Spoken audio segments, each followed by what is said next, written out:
بسم اللہ الرحمن الرحیم۔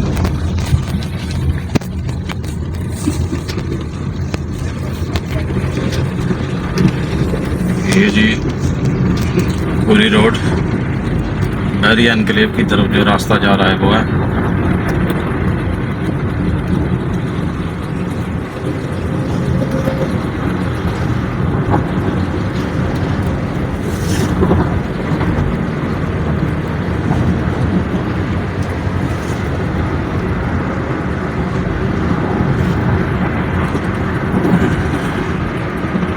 امیر لوگوں کے لیے، بڑے لوگوں کے لیے بڑا شاندار،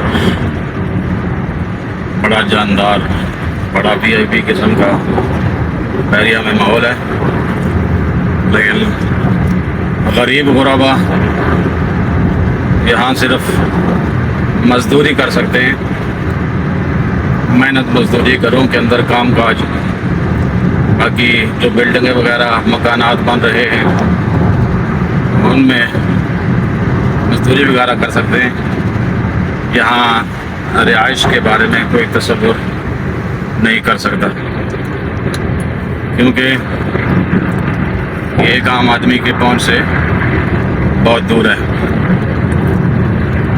10 مرلے کا پلاٹ اگر لینا ہو تو میرے خیال میں 1 کروڑ کے لگ بھگ، یعنی 10 لاکھ روپے فی مرلہ۔ یہاں غریب تو تصور بھی نہیں کر سکتا۔ غریب تو ویسے بھی آہستہ آہستہ ختم ہو جائیں گے۔ اس کی وجہ یہ ہے کہ پاکستان کے حالات، پاکستان کے سیاستدانوں نے ایسے کر دیے ہیں کہ اب غریب جینے کے بارے میں شاید سوچے بھی نہیں۔ بہت سے غریب ایسے ہیں جو خودکشیاں کر رہے ہیں، پہلے اپنے بچوں کو زہر دے رہے ہیں، ان کے گلوں کے اندر پھندے ڈال رہے ہیں، پھر اپنے بچوں کو زہر دینے کے بعد یا پھندا ڈالنے کے بعد خود بھی خودکشی کر لیتے ہیں۔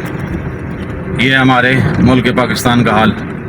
یہ وہ ملک ہے جو اللہ رب العزت کے نام پر بنایا گیا تھا، جس کی بنیاد کلمہ طیبہ لا الہ الا اللہ محمد رسول اللہ تھی۔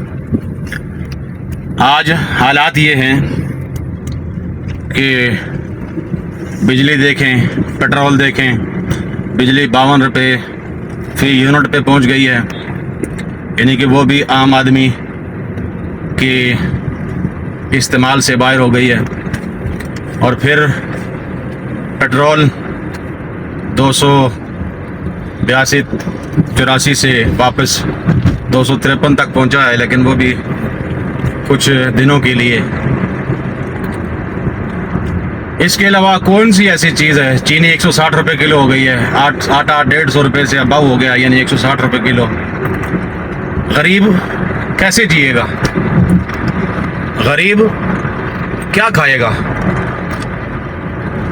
غریب کے لیے یہ پاکستان نہیں ہے، یہ پاکستان صرف امیر زادوں کے لیے ہے اور انہی کی جنت ہے۔ غریب کے لیے تو ویسے بھی دنیا قید خانہ ہے، اس لیے ہو سکتا ہے کہ وہ اس قید خانے کے اندر قید تنہائی کاٹتے کاٹتے ایک نہ ایک دن اس دنیا سے، اس دنیا کی بد مزاجیوں سے، اس دنیا کے ظلم و ستم سے اپنی جان چھڑا لے۔ لیکن اس کی آنے والی نسلیں کیا کریں گی؟ ان کا جینا 2 بار ہو جائے گا، ان کا سانس لینا مشکل ہو جائے گا۔ اس لیے کہ یہ دنیا صرف صاحب استطاعت لوگوں کی ہے۔ جس بنیاد پر یہ ملک بنا تھا نا، جس مقصد کے لیے یہ ملک بنا تھا کہ یہاں مسلمان آزادی کے ساتھ جی سکیں گے، آزادی سے اپنے رب کی عبادت کر سکیں گے، آزادی کے ساتھ اپنے رب کے سامنے سجدہ ریز ہو سکیں گے، وہ مقصد تو شاید ہمیں قیامت تک حال ہوتا ہوا دکھائی نہیں دے رہا۔ کیونکہ جب یہ ملک معرض وجود کے اندر آیا، جب یہ ملک قائم ہو گیا، تو اس کے ٹھیک 1 سال کے اندر ہی ہمارے بانی پاکستان قائد اعظم محمد علی جناح کہ جنہوں نے اس ملک کے لیے بڑی تگ و دو کی محنت کی، انتہائی شاندار قسم کے انہوں نے پرفارمنس دی، انہوں نے لوگوں کو متحد کیا۔ یہ جی اب میں مزید اس پہ بولتا ہوں، عرض کرتا ہوں، لیکن اب چونکہ بحریہ کا گیٹ آ گیا ہے اور یہاں پہ ویڈیو بنانے پہ پابندی ہے، مشکلات ہیں۔ انہوں نے قائد اعظم محمد علی جناح رحمۃ اللہ تعالی علیہ نے دن رات ایک کیا اور پاکستان کو آزاد کروا دیا، اس لیے کہ یہ قوم یہ اللہ رب العزت کی وحدانیت کا اقرار کرنے والی، رسول اللہ صلی اللہ علیہ وسلم سے پیار کرنے والی قوم آزاد ہو کر اللہ رب العزت کی عبادت کر سکے، آزاد ہو کر اللہ کے سامنے سجدہ ریز ہو سکے۔ لیکن وہ بھی انہیں بھی زندگی نے، ان کے ساتھ بھی زندگی نے وفا نہ کی، اور 1 سال سے بھی کم عرصے کے اندر یا 1 سال کے بعد وہ اس دنیا فانی کو الوداع کہہ گئے۔ تو بہرحال میں یہ عرض کر رہا تھا کہ اس دنیا کے اندر غریب کی آواز اٹھانے والا کوئی نہیں، غریب کی بات کرنے والا کوئی نہیں، غریب کو سامنے لانے والا کوئی نہیں۔ میرا چینل بنانے کا مقصد بھی یہی ہے کہ غریب کی آواز کو ایوان بالا تک پہنچایا جائے، ان لوگوں تک پہنچایا جائے، اور اس قوم کو بیدار کرنے میں اپنا چھوٹا سا رول ادا کیا جائے کہ جو قوم کبھی تو پیپلز پارٹی کے نعرے لگا رہی ہوتی ہے، نون لیگ کے نعرے لگا رہی ہوتی ہے، کبھی پی ٹی آئی کے نعرے لگا رہی ہوتی ہے، کبھی کس کے کبھی کس کے، مجھے اس سے کوئی سروکار نہیں۔ یہ قوم جس کی مرضی نعرے لگائے، مجھے اس سے کوئی سروکار نہیں کہ یہ قوم جس کی مرضی اس کی پجاری بن جائے۔ میرا سروکار صرف اتنا ہے کہ یہ قوم بیدار ہو جائے، یہ قوم جاگ جائے، اس قوم کی آنکھیں اب کھل جانی چاہیے، کیونکہ اس سے پہلے کہ بہت دیر ہو جائے اور غریب کو اسی طرح ترسا کے روٹی کے 2 ٹکڑوں کے لیے اسے ترسا کے مار دیا جائے۔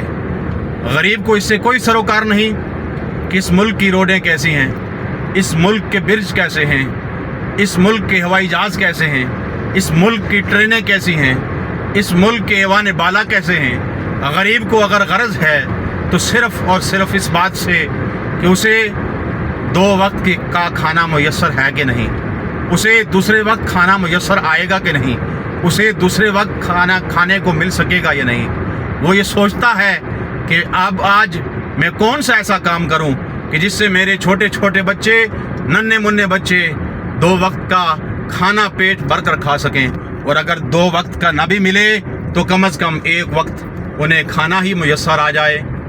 ایسے لوگ اس ملک پاکستان کے اندر موجود ہیں، اور میں میڈیا سے التماس کرتا ہوں اگر میری آواز ان تک پہنچ جائے، خدا را ان ظالموں کا، جو واش روم میں بھی جاتے ہیں تو آپ بتاتے ہیں کہ فلاں صاحب کو اب واش روم آ گیا، وہ واش روم جا رہے ہیں، فلاں صاحب نے فلاں جگہ کا دورہ کیا، فلاں شخصیت سے انہوں نے ملاقات کی۔ خدا را غریبوں کو اس سے کوئی غرض نہیں، اس سے کوئی سروکار نہیں کہ کوئی کس سے ملاقات کرتا ہے، کوئی کس مقام پر جا رہا ہے۔ آج تو ہم بتا رہے ہوتے ہیں وزیر اعظم جناب میاں محمد شہباز شریف آج فلاں جگہ کا انہوں نے دورہ کیا، غریب کو اس سے کیا ملے گا؟